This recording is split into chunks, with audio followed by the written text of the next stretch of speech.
So yet again we have another international break interrupting the Premier League season. Unless you're supporting either of the Irish sides who face important World Cup playoffs, you'll be spending the next 2 weeks reflecting on the first 11 games for your side, pondering where you'll be come May, after just passing the quarter-way stage of the season. Well, ponder no more, as we're going to grade every Premier League performances so far this season, starting with the bottom half today, then tomorrow looking at the top half. Bottom of the league is Crystal Palace, who have picked up just 4 points from their opening 11 games and are already onto their second manager. Frank de Boer ended his time with 0 points and 0 goals from 4 games before being replaced by the old wise owl known as Roy Hodgson, who's hardly improved things at Selhurst Park, picking up 4 points that has failed to lift them off the bottom of the table, with the win against Chelsea a bit of a false dawn for Palace. The Eagles desperately need Benteke back and firing, otherwise it's looking like Palace are heading down to the Championship. There's time to turn it around obviously, but it's an F for Palace's first 11 games. In 19th place is Swansea City, whose transfer window shortcomings are biting them on the backside now. Paul Clement lost Gylfi Sigurdsson and Fernando Llorente over the summer, the Swans' 2 best players last season, and the replacements haven't been adequate. A nostalgia signing of Wilfried Bony hasn't worked out yet, and there's no creativity in midfield, despite the overhyped arrival of Renato Sanchez. Swansea don't look like a Premier League club right now, and it's going to be another battle to avoid the drop like last season. It's an E for Swansea's start of the campaign, who at least have Tammy Abraham's goals to cling on to.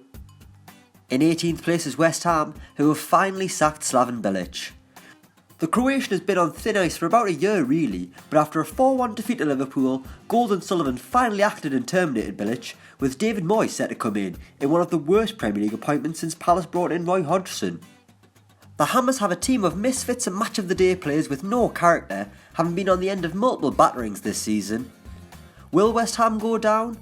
Sullivan and Gold will be praying they don't, because the Olympic Stadium isn't going to look great half empty against Barnsley. It's an F for West Ham's start of the season. In 17th place are Bournemouth, who have had their roughest start of their Premier League careers, with the Cherries suddenly seeming to struggle in the top flight, mainly because of their goal scoring failures. Eddie Howe's side aren't as potent in front of goal as they were last season, and despite the addition of Jermaine Defoe, are producing a lot of chances but failing to take them. However, with the offensive talent that Bournemouth have, it surely can't be long before they climb up the table, especially if Josh King can recapture his form from last season and if Jermaine Defoe can do what he does best. It's a D- for Bournemouth, who have cause for concern but the tools to right their wrongs. In 16th place is West Brom, who have sunk down the Premier League after a great start at the Hawthorns. Tony Pulis' side won their opening 2 games of the season, but victory over Burnley on the 19th of August was the last time the Baggies tasted success, with Pulis' formerly hard-to-beat side looking like a Premier League pushover, with their latest defeat coming against newly promoted Huddersfield, the kind of team you'd normally expect West Brom to beat. The fans haven't been happy with Pulis' negative football for a long time, but the results meant Pulis didn't need to justify himself. This season though, he isn't getting the results, and the pressure is severely on a man who's never been known for attractive and endearing football. It's an A for West Brom, whose fans are sick to death of Pulis. In 15th place is Everton, who probably have been the Premier League's biggest disappointment this season so far, with the money they spent over the summer failing to deliver results, with Ronald Koeman losing his job after a horrific start of the campaign.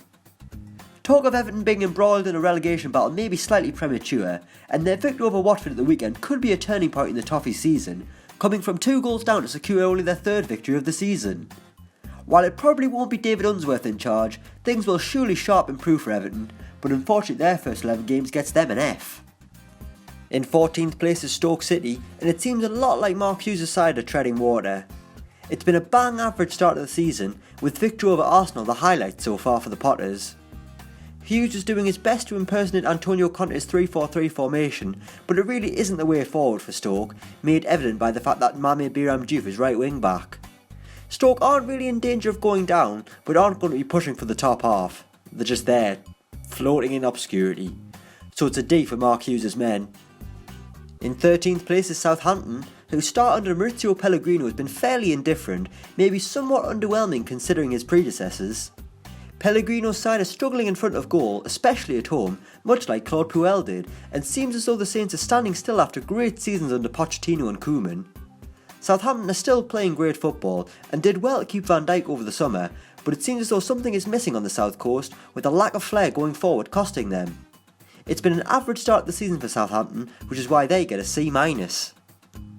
In 12th place is Leicester City, who have been one of 4 teams to sack their manager this season, with Craig Shakespeare losing his job after taking over from Claudio Ranieri last season in what was probably the wrong appointment to begin with.